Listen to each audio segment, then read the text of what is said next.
Si te dijera que en el árbol genealógico de Jesús de Nazaret hay una mujer que se disfrazó de prostituta para acostarse con su propio suegro, una prostituta real que escondió espías enemigos en su techo, una extranjera de un pueblo maldito que se coló en la cama de un hombre rico a medianoche, y una mujer casada que fue tomada por un rey que después mandó asesinar a su esposo, probablemente pensarías que estoy hablando de una serie de Netflix.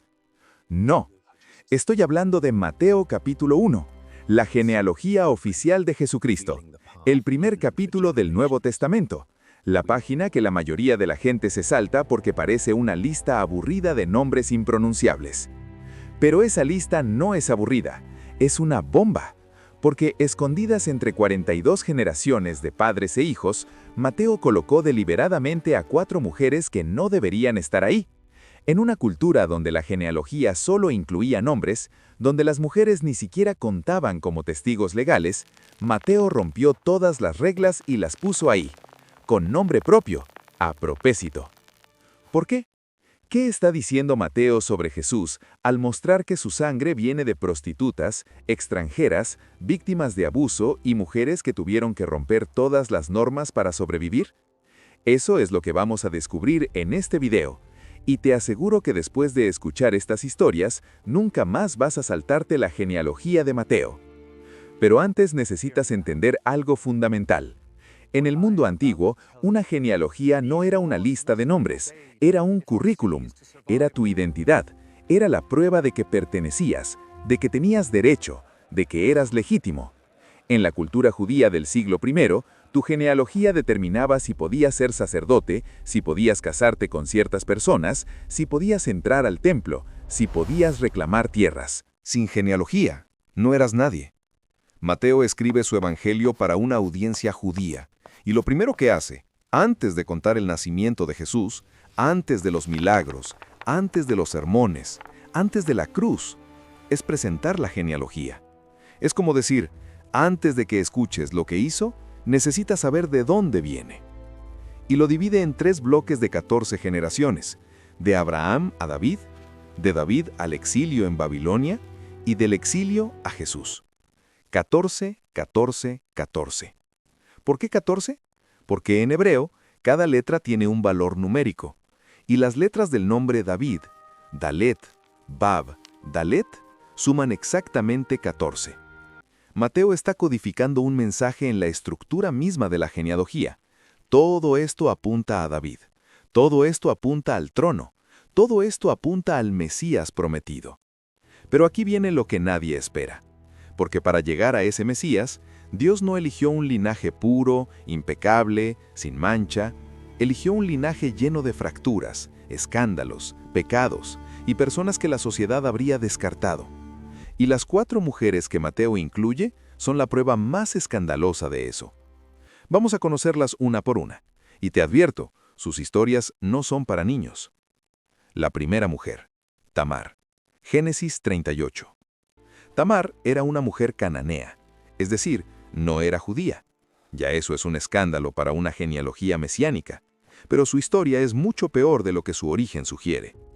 Fue dada en matrimonio a el hijo mayor de Judá, uno de los 12 hijos de Jacob, uno de los patriarcas de Israel.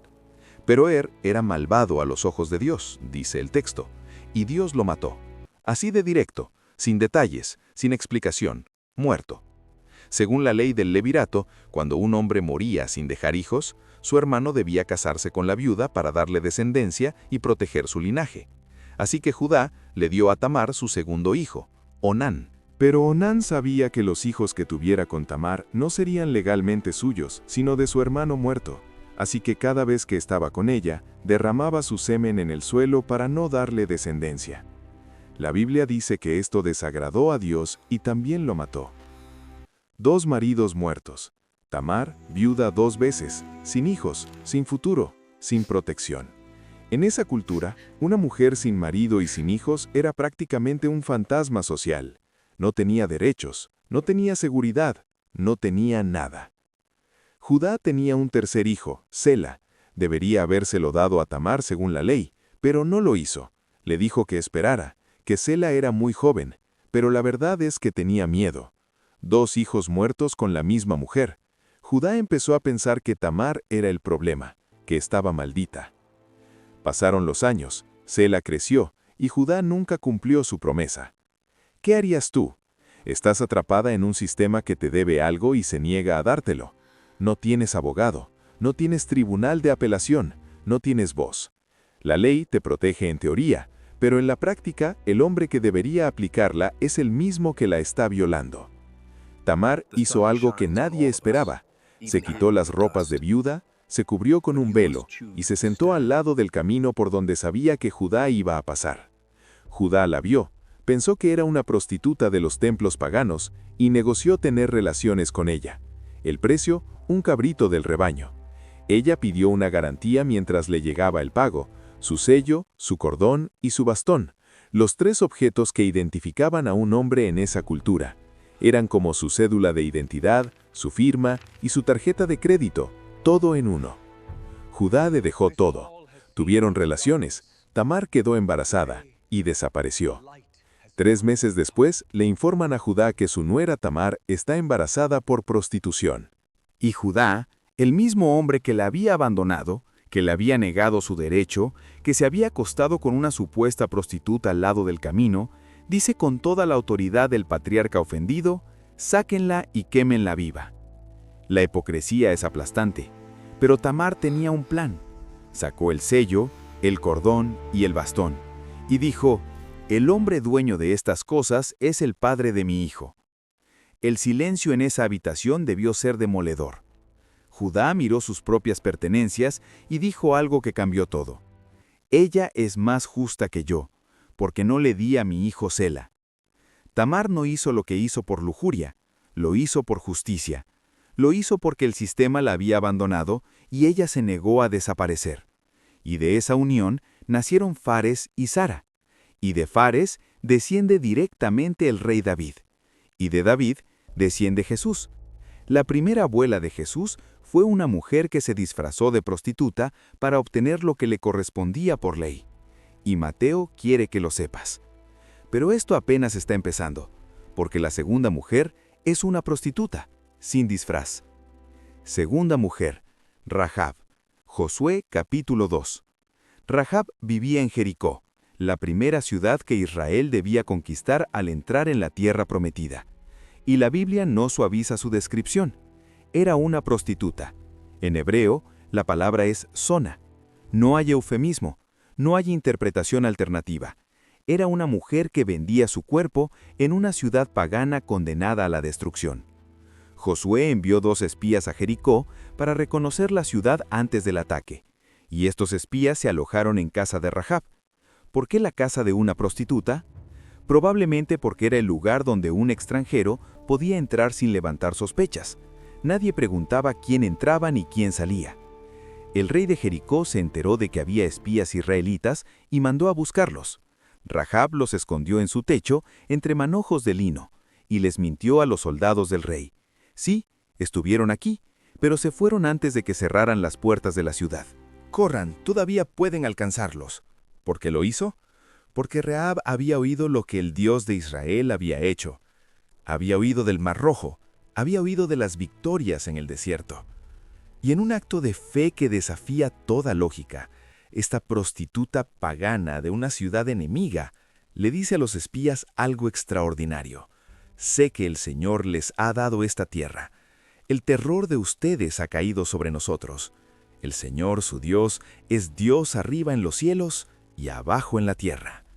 Una prostituta cananea reconoce al Dios de Israel antes que muchos israelitas y les pide un trato. Yo les salvé la vida, ustedes salven la mía y la de mi familia cuando destruyan esta ciudad. Los espías aceptaron. Rahab ató un cordón escarlata a la ventana de su casa como señal.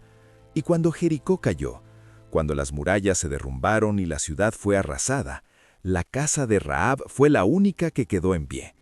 Ella y toda su familia sobrevivieron. Pero hay un detalle que casi nadie menciona y que conecta con la primera historia de una manera escalofriante. El cordón escarlata, rojo, sangre, es el mismo color que la cinta que la partera ató a la mano de Sara, el hijo de Tamar, en Génesis 38. Un hilo rojo que atraviesa la genealogía de Jesús como una señal de redención, escondida a plena vista. Rahab se casó con Salmón, un israelita, y su hijo fue Boz. Y Boz se casó con la tercera mujer de esta lista, y aquí la historia se pone hermosa. Pero antes de seguir, si esto te está volando la cabeza, dale like. Cada like le dice a YouTube que la genealogía de Jesús no es aburrida. Y si no estás suscrito, este es el momento, porque las dos mujeres que faltan son aún más impactantes.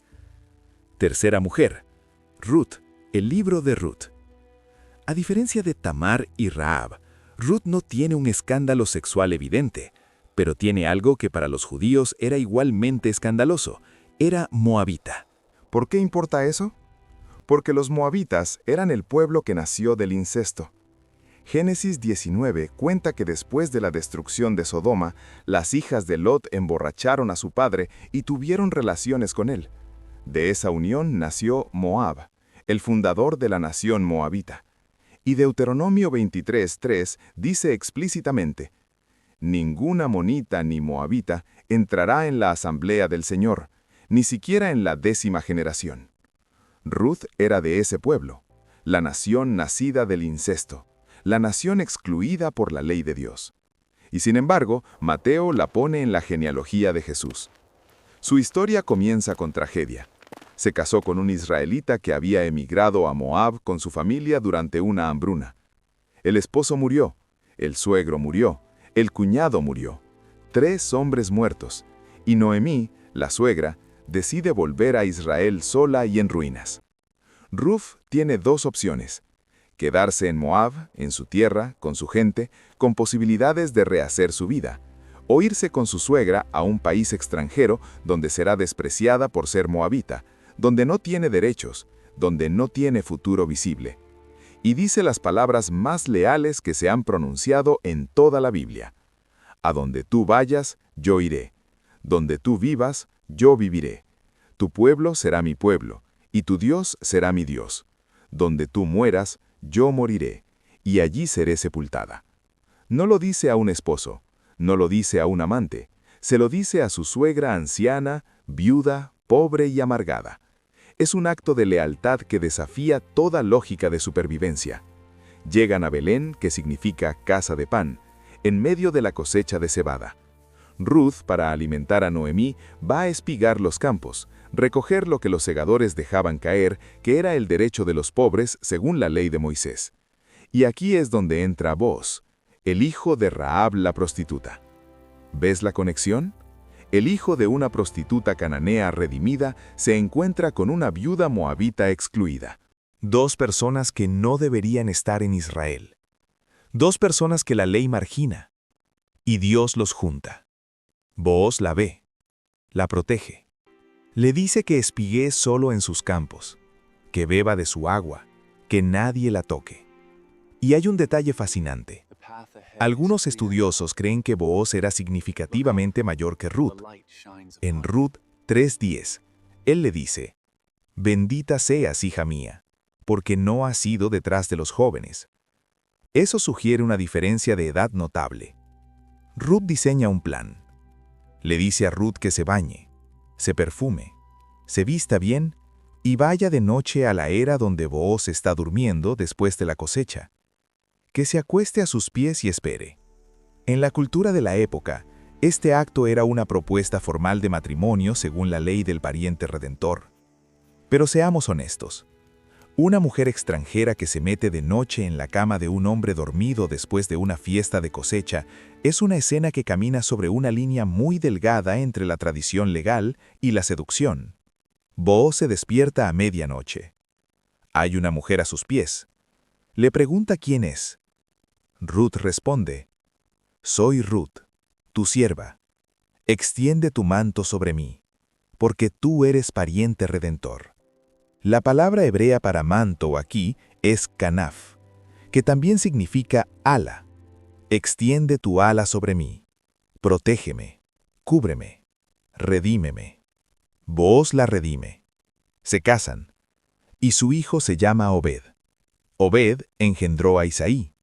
Isaí engendró a David.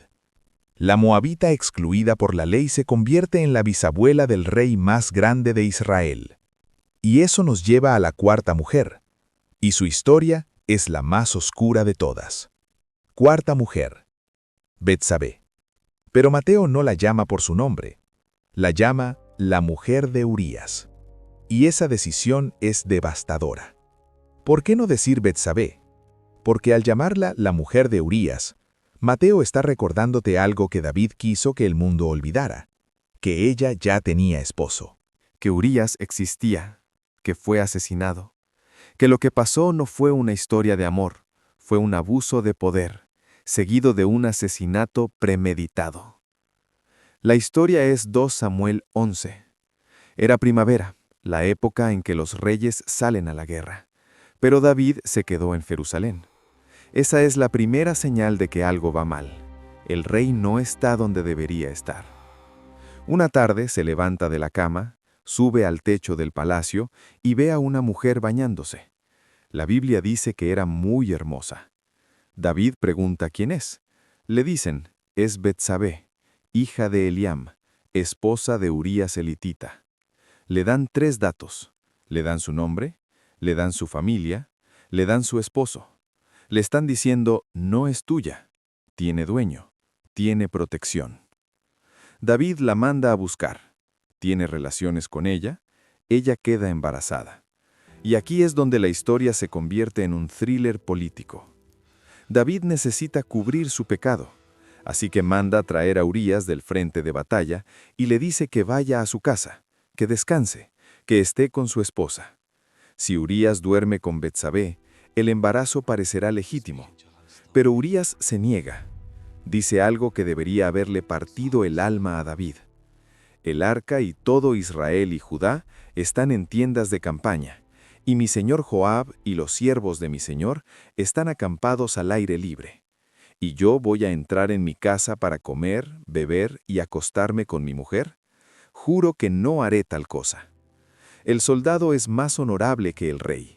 El hitita es más leal que el israelita. Y David, acorralado por la integridad de un hombre al que está a punto de destruir, toma la decisión más cobarde de su vida. Le escribe una carta a Joab, su general, y la envía con el propio Urías. La carta dice, pongan a Urías en la primera línea de batalla donde sea más duro el combate, y luego retírense de él para que lo hieran y muera. Urías lleva su propia sentencia de muerte en la mano sin saberlo. Y muere exactamente como David lo planeó. David se casa con Betsabé, el hijo nace, y David piensa que el problema se resolvió, hasta que llega el profeta Natán con una parábola que le destroza la conciencia. Había un hombre rico con muchas ovejas, y un hombre pobre con una sola corderita que amaba como a una hija. El rico recibió una visita, y en lugar de matar una de sus muchas ovejas, tomó la corderita del pobre. David, furioso, dice, «El hombre que hizo esto merece la muerte». Y Natán le clava la espada con 4 palabras, «Tú eres ese hombre». El hijo de David y Betsabé muere a los 7 días, pero después nace otro hijo, Salomón. Y de Salomón desciende la línea que llega hasta José, el esposo de María, la madre de Jesús. La cuarta abuela de Jesús fue una mujer tomada por la fuerza por un rey que asesinó a su esposo para cubrir su pecado. Y Mateo no la llama por su nombre, la llama la mujer de Urías, para que nunca olvidemos lo que David hizo. Ahora, detente un momento, porque lo que acabamos de ver no es una lista de historias sueltas, es un patrón. Tamar, una cananea que usó el engaño para obtener justicia. Rahab, una prostituta cananea que traicionó a su ciudad por fe. Ruth, una moabita excluida por ley que se coló en el linaje por lealtad. Betsabé, probablemente hitita, víctima de un rey abusador. 4 mujeres. Las 4 eran gentiles no judías. Las 4 estuvieron involucradas en situaciones sexuales irregulares. Las 4 desafiaron las normas de su época. Y las 4 fueron elegidas por Dios para estar en la línea de sangre del Mesías. ¿Por qué? ¿Por qué Mateo cortó generaciones de la lista para meter a estas 4 mujeres que, según los estándares de pureza judía, contaminaban el linaje en lugar de purificarlo? Porque Mateo está diciendo algo que dinamita la idea de un Mesías exclusivo para los puros, los perfectos, los que cumplen todas las reglas. Mira su sangre, mira de dónde viene. Hay prostitutas, incesto, abuso, engaño y pueblos enemigos en su ADN. Y si Dios eligió usar esa sangre para traer al Salvador del mundo, entonces no hay nadie, absolutamente nadie, que esté demasiado manchado, demasiado roto, demasiado lejos para ser incluido en su plan. Hay un dato más que conecta todo esto y que la mayoría de la gente pasa por alto. En la cultura judía del primer siglo, los hombres rezaban cada mañana una oración que incluía 3 agradecimientos. Gracias Dios por no haberme hecho pagano, por no haberme hecho esclavo y por no haberme hecho mujer. Y Mateo, en la primera página de su evangelio, pone en primer plano a 4 mujeres paganas. Es una declaración teológica radical disfrazada de lista de nombres. Y entonces llegamos a la 5ª mujer de la genealogía, la que rompe todos los patrones. María. Mateo 1:16. Jacob engendró a José, esposo de María, de la cual nació Jesús, llamado el Cristo.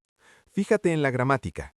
En toda la genealogía, el patrón es fulano engendró a fulano, 40 veces. Siempre el hombre engendra, siempre la acción es masculina. Pero cuando llega a José, el patrón se rompe. No dice José engendró a Jesús, dice José, esposo de María, de la cual nació Jesús. De la cual, femenino, el verbo cambia, la acción pasa al lado de María. José no engendró a Jesús, Jesús nació de María. Y con esa sola frase, Mateo está afirmando la concepción virginal sin decir la palabra virgen.